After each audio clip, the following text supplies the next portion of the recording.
What if everything you thought you knew about your emotions was actually backwards? Like, what if your brain isn't even really trying to make you happy?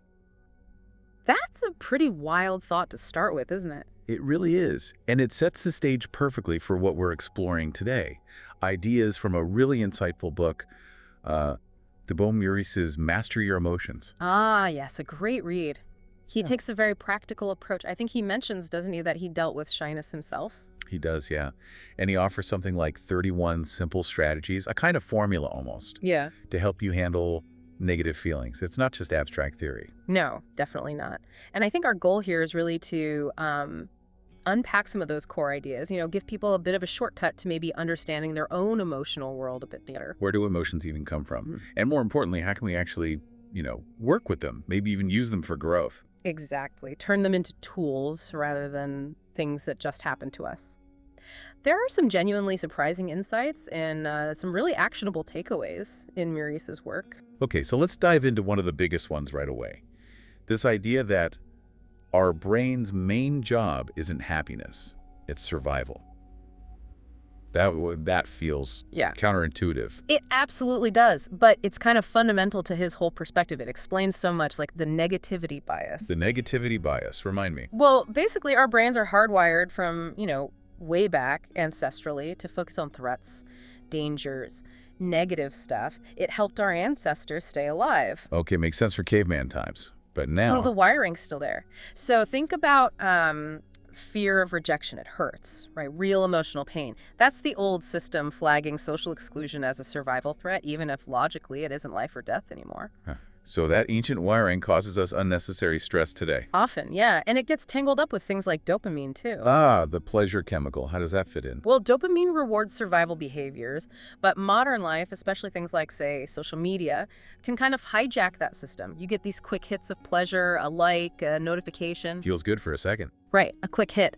But it's often temporary pleasure, not deep, lasting happiness or fulfillment. It can actually create these cycles where we're always seeking the next external thing instead of cultivating well-being from within. Which leads right into that other big myth Maurice talks about, the one day I will trap.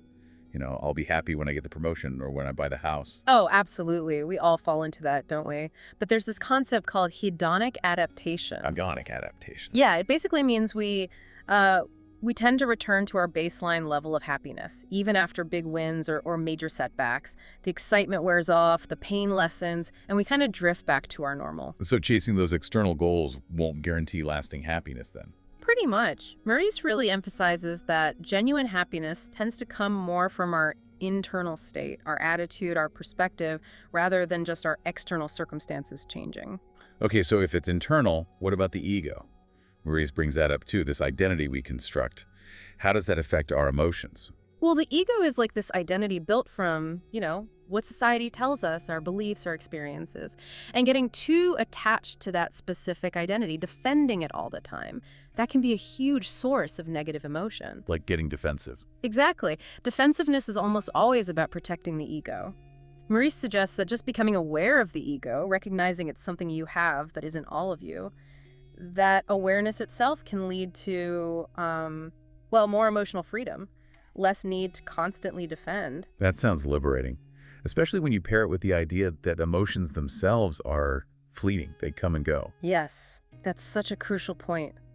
Trying to achieve constant happiness is kind of a losing battle. It's more about accepting that emotions are temporary states. Even the negative ones. Especially the negative ones. They aren't necessarily bad. Maurice argues they can actually be really helpful signals. They have a purpose, maybe prompting us to change something or grow if we learn to interpret them constructively. And our emotional state itself colors how we see everything, doesn't it? Massively. When you feel down, your mind just seems to attract more negative thoughts, reinforcing the feeling. But understanding that knowing your emotional state is like a filter can help you break those cycles. You can learn to sort of compartmentalize, okay, I feel bad about this, but it doesn't mean everything is bad. Which brings us to another key idea. Yeah. It's not the raw emotion, but the mental suffering we create around it.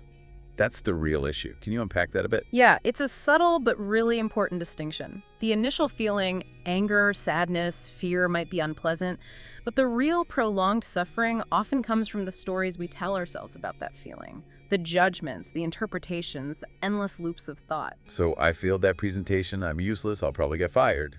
That kind of spiral. Exactly that spiral. Maurice suggests focusing on the present moment can help cut through that. A lot of our perceived problems are just mental constructs based on how we're interpreting things, not the raw facts of the situation. That makes sense. But, it's also important to add a bit of nuance here. While Maurice focuses a lot on interpretation and our evolutionary wiring, human emotion is complex. Culture matters, context matters. Right, it's not all just ancient survival instincts. Exactly. And thinkers in positive psychology, like Martin Seligman, have shown we have a real capacity to cultivate positive emotions too. We're not just stuck with the negativity bias. We have agency. It's about awareness and choice. Okay, so we've talked about what emotions are, where they might come from. Let's get practical. What actually impacts our emotions, beyond just our thoughts? What about the physical side of things? Oh, the body-mind connection is huge. Take sleep, for instance. The quality, the amount, it directly affects your emotional state. We've all been there. Cranky after a bad night's sleep. Yeah, totally. Irritability, can't concentrate, more anxiety, the basics really help. Dark room, cool temperature, limiting screens before bed, maybe a relaxing routine. Consistency is key. Simple stuff, but powerful. What about posture? I've heard that can make a difference. It really can. Changing your body language sends signals straight to your brain. Yeah. Stand tall, shoulders back. That confident posture can genuinely boost your mood, make you feel more powerful, even lower stress hormones. Seriously, just standing differently. Yep. Conversely, slouching can actually trigger feelings of low energy or sadness. And then there's exercise, of course. Always comes back to exercise. Well, it's proven. Regular exercise is fantastic for mood. It's even used as a treatment for mild to moderate depression, sometimes as effective as medication. Even just a brisk walk a few times a week makes a real difference. Okay, so our physical state is a major lever. What about our inner world, thoughts, words, even breathing? Absolutely critical. Meurisse really hammers home that your thoughts essentially create your reality, or at least your perception of it. Yeah. So consciously focusing on positive thoughts, maybe using meditation to quiet the mental chatter, that helps. Visualization too, mentally rehearsing feeling good, can actually help induce those feelings. And words. How does the language we use matter? Oh, massively. The way you talk to yourself is incredibly powerful. If you're constantly using self-doubting language, try consciously replacing it with more assertive, confident phrases. Positive affirmations can work too if you do them right. Present tense, positive framing, consistent repetition. It's like retraining your brain. And breathing. Seems so basic. Basic, but fundamental. Your breathing pattern is directly linked to your energy and emotional state. Short, shallow breathing often accompanies anxiety. Deep, slow, diaphragmatic breathing can calm your nervous system almost instantly. It's a powerful tool you always have with you. It really feels like we have more control than we think, Yeah. both physically and mentally. What about external factors, like our environment, or even music? Definitely. Your surroundings have a huge impact. Being around positive, supportive people tends to lift you up, right? While negative people, or honestly, even just a cluttered, messy space can drain your energy. Decluttering for mental clarity, I get that. Yeah, small changes to your environment can make a surprising difference. And music, well, everyone knows music affects mood. It's almost primal. You can use it strategically, create playlists to help you relax or get motivated, or even process difficult feelings. It's a great emotional toolkit. Okay, let's try and tie this together. Maurice has this formula, right, for how emotions form and how we can change them. He does. He suggests strong emotions often build up through a process. Interpretation plus identification plus repetition. Interpretation, identification, repetition. Okay. So, interpretation is how you see an event. Identification is how much you make it part of your story, how much you internalize it. And repetition is simply going over it again and again in your mind. And the key is you can interrupt that process at any point. Exactly. Take interpretation. Maurice argues negative emotions almost always stem from your interpretation. A rainy day isn't inherently bad. You can interpret it as gloomy and frustrating, or you could interpret it as cozy or good for the plants or a chance to slow down. Change the interpretation, you change the emotion. Okay, that makes sense. What about interrupting identification? That's about realizing you are not your emotions. You feel anger, but you are not an angry person fundamentally. Creating that distance helps. Observe the feeling without getting swept away, saying, I am experiencing sadness instead of I am sad. It sounds subtle, but it creates space. Emotional detachment, he calls it. Detachment, not suppression. Precisely. And interrupting repetition. That's about breaking the negative thought loops. Mm-hmm. You can do that by consciously conditioning your mind towards positivity, things like daily gratitude practice, visualizing positive outcomes, even just keeping a list of your accomplishments. So internal shifts. What about external actions? Yeah, you can also change emotions by changing your behavior deliberately, do something positive or engaging, or change your environment, get away from negative influences. There are short-term fixes too, like quick exercise, distraction, that deep breathing we mentioned, and then long-term strategies like building those daily rituals, mindfulness, consistent exercise. All right, so lots of tools. Now, here's a really interesting angle. How do we actually use these challenging emotions for growth? That feels like the next level. It really is. Maurice's view is that emotions, especially the difficult ones, are basically messages. They're signaling that your current view of reality might be biased or incomplete somehow. So feeling frustrated isn't just annoying, it's data. Kind of, yeah. Every tough situation, every difficult feeling is potentially an opportunity for growth, a signpost pointing towards something that needs attention or adjustment within you. Self-awareness here is key. Are you reacting above the line with curiosity, taking responsibility, or below the line, getting defensive, blaming others?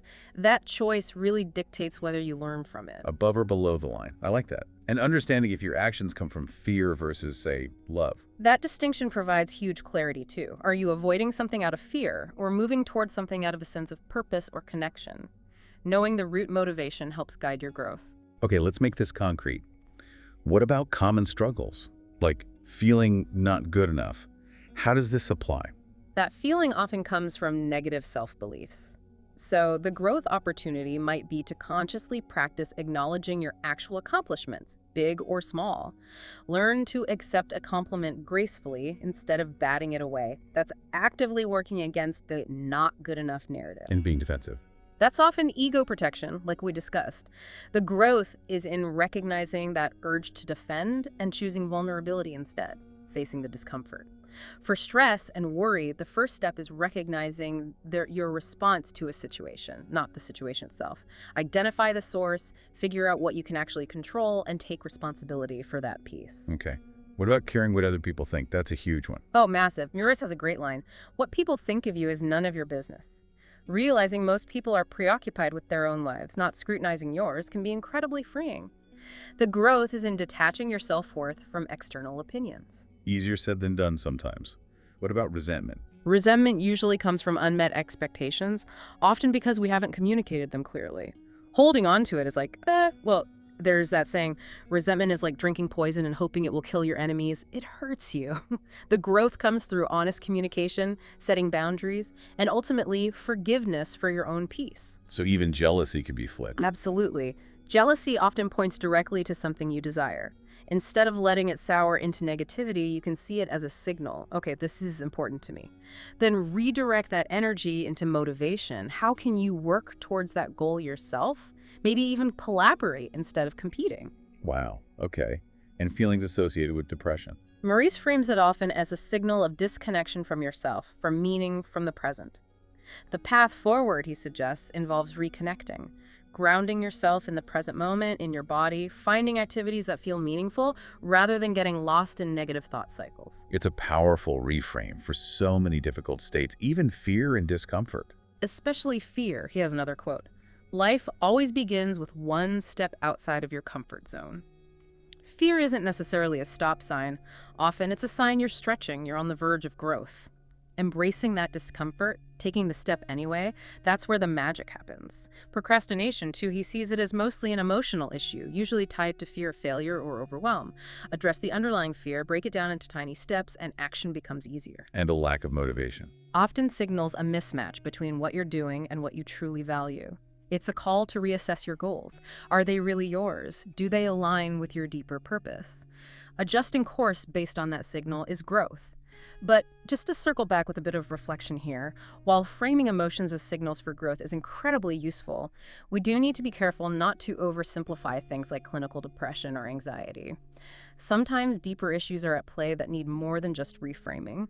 a nuanced approach, combining this kind of self-awareness with maybe professional support and definitely self-compassion. Think Brené Brown's work on vulnerability, that's often crucial. It's not just about using the emotion, it's also about understanding and caring for yourself through it. That's a really important point. Thank you for adding that. So, wrapping this up, it's been such a rich discussion. The core message from Master Your Emotions seems to be that understanding, managing, and yes, even leveraging our emotional landscape can genuinely transform our experience of life. Awareness is the first step. Absolutely. Realizing that true happiness, or perhaps better said, true well-being, really does come from within, from how we relate to our own internal world. So maybe a final thought for everyone listening. Yeah, consider this. What single emotional pattern are you ready to just observe in yourself today? Not judge it, not fix it immediately, but just notice it and maybe, just maybe, thank it for the message it might be trying to send you, knowing it could actually be guiding you toward a really profound change. That's a powerful place to leave it. And for anyone wanting to explore these ideas further, Master Your Emotions is actually the first book in Thibaut Meurice's Mastery series. There are others like Master Your Motivation, all aimed at building that internal toolkit for lasting change.